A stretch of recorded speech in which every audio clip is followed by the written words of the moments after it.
How to change password in NinjaTrader. Hi everyone, welcome back to another video from Trading for Beginners. In this video, we are going to be learning how you can change your password in the NinjaTrader app. First of all, open your NinjaTrader application on your device, and once you are logged in, from the home page, go to the top left corner and tap on the blue button.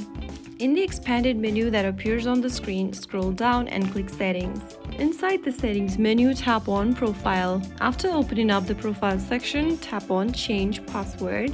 And on the next page, enter your current password in the first field and head over to the next field and write down a new password you want to change to. Re-enter the new password once again in the last field and finally click on Change Password at the bottom. Soon after you do that, you will be able to change your password for NinjaTrader. That's how you update your NinjaTrader password. Keeping your password strong helps protect your trading account and personal information.